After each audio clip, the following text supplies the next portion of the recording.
Good day and welcome to this short presentation of our research we're doing at the Howest University College. It's a research called EdHub, a research that is led by the teacher training department, and we're situated in the city center of Bruges, which is quite a nice location to study and to work and to do research. So, what did we do for this research? We were researching the future classroom, and the research all started when certain pictures of modern and futuristic classrooms appeared on the internet, and lots of people said that this would be the future classroom in 2020 or maybe 2025, but in any case, in the near future. So we see robots working. We see some strange seatings, we see tablets, we see big screens which are probably touchscreen. We see a very futuristic environment with lots of nice green surroundings, which was pretty nice because we're in quite an old building and this all seems perfectly fine for us. So we thought, okay, let's do this. Let's make this classroom of the future. Unfortunately, the reality check was quite big. The future classroom you saw in the previous slide, we can't see it anywhere in our internship schools. We can't see it within our own walls. What we see are these kind of classrooms with a green board in front of the class with rows of students sitting next and behind each other. The thing most of the schools said, or nearly all schools said, we don't have the money to buy such fancy equipment, to renovate buildings, to make it all completely different and to make it like the previous slide we've seen. So this is where our investigation started. We tried how can we use all those ideas about future classrooms, how can we use all those new technologies that are available at the moment for education, how can we integrate them into our own curriculum and B, into our school system in Belgium without having to spend lots and lots and lots and lots of money. So what kind of improvements can you make and will make a difference in your teaching? That's what we try to investigate. So which changes in your classroom, which new technologies can you use if you have a limited budget, which are the best to choose from? We've got this investigation at least has three pillars. First of all, of course, we're looking at classroom design. We're looking how can we easily change classrooms, what's important, what do students like. We're looking at furniture, we're looking at colors, we're looking at acoustics. How can we change this? How can learning be stimulated by changing an environment? Second thing is that we looked at all the possibilities hard and software technology offer. Mostly, and that's important within our investigation, we're trying to make a selection in what kind of software, what kind of hardware makes it possible for teachers to differentiate in their classroom. So we're focusing on that on the level of technology. And one of the most problematic things is some schools here in Belgium do have the money to buy lots of new stuff. They buy virtual reality glasses, they buy Chromebooks and things like that. And then at our teacher department, we get the question, okay, we've got this stuff, now what we're gonna do with it? What can we do with it?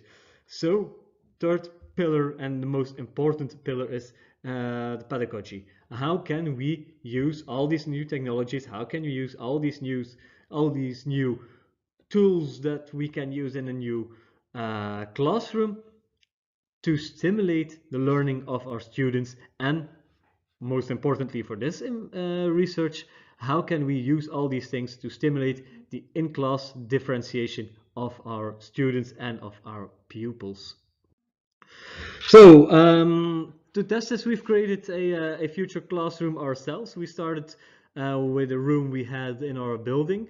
This was a room that wasn't used, and we tried to make advantage of the possibilities this room had. It has very high ceilings. It's an old building, so it has very high ceilings, but it isn't very big. So one thing we did is we created a second level into this classroom, so that we gain some space, which is a good thing if you have high ceilings, of course.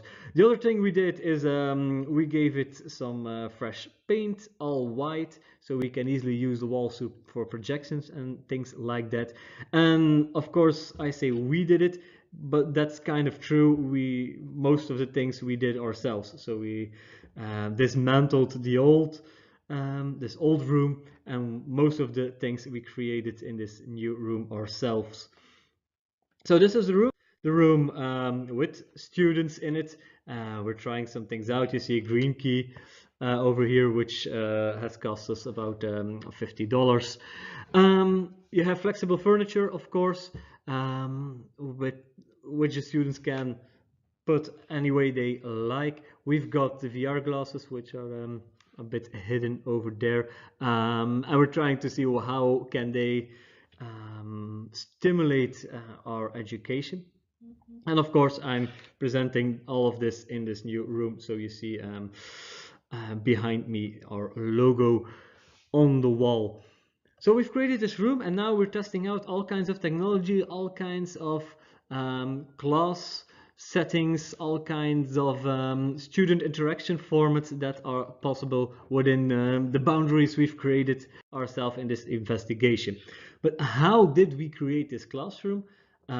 First thing we did was to ask pupils around 12 years to draw their own future classroom. How do they think a classroom will look like when they have kids in school? So in about 20 years, how will it look like?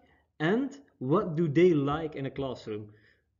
So we started from these investigations, this inquiry, and from that we tried to create a room that has most of these possibilities.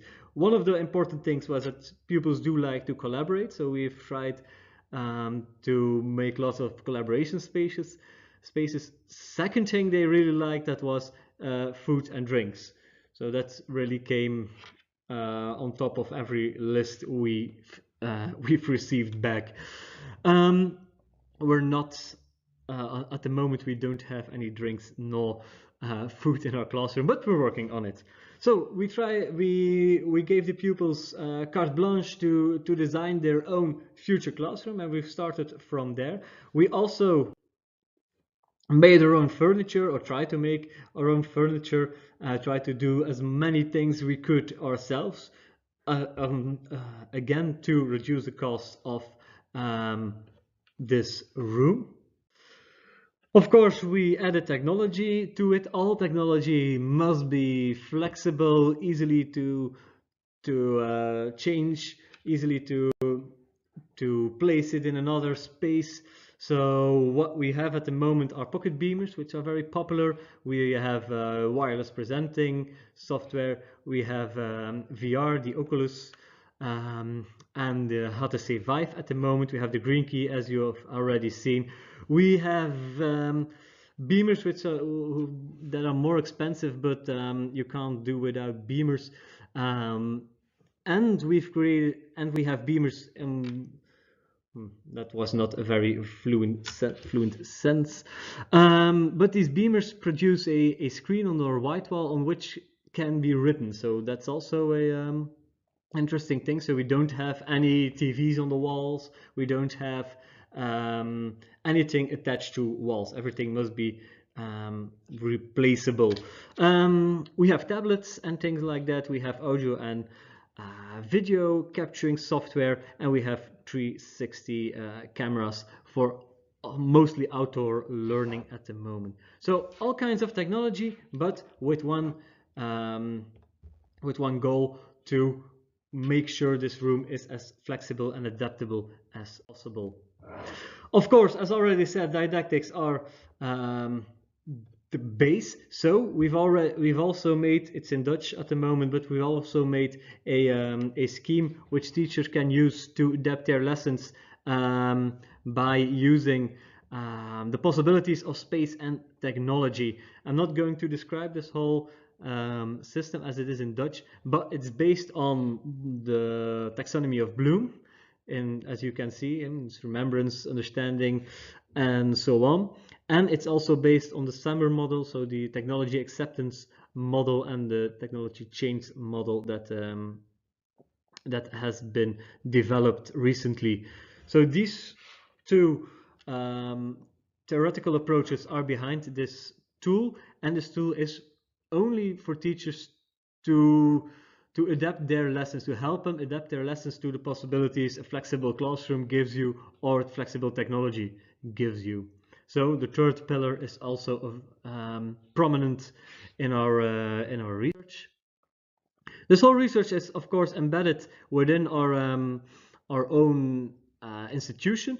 You have the Sport Innovation Campus, which is one of Europe's leading sport campuses, in which we work together quite closely with them. We have our research about vital schools and how to make sure pupils move more in the class and don't sit all day. And we've got our collaboration with MAM, the Mind and Makerspace in Bruges, which is also a project of our institution, and which is a makerspace. I suppose you all know that we use to make our own furniture, and we try to have an interaction between our students at EdHub and the students at the Mind and Makerspace in MAM. So what's next in our investigation? That's twofold. First of all, we're bringing in students and pupils as many times as we can to test out what works and what doesn't work on base of technology, which flexible class environments do work or don't work. We're also embedding all of this in our curriculum so that all of our students who start teacher training are used to using technology, are not afraid anymore to change their classroom when they have to. So at the moment we're really testing out lots of cases, and to bring it back to the start of our research, we're trying out what works and what doesn't work concerning technology, concerning flexible classroom.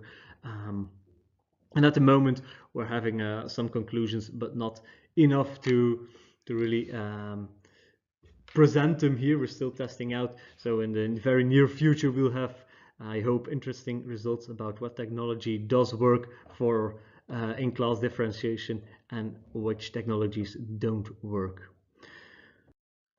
So if you want to work together, if you want to share results, if you want to co-design classrooms, or if you have any ideas for us, feel free to email us. Our email address is right here, and you can also find it in all the information of this Congress. I hope you enjoyed the presentation, and have a nice day.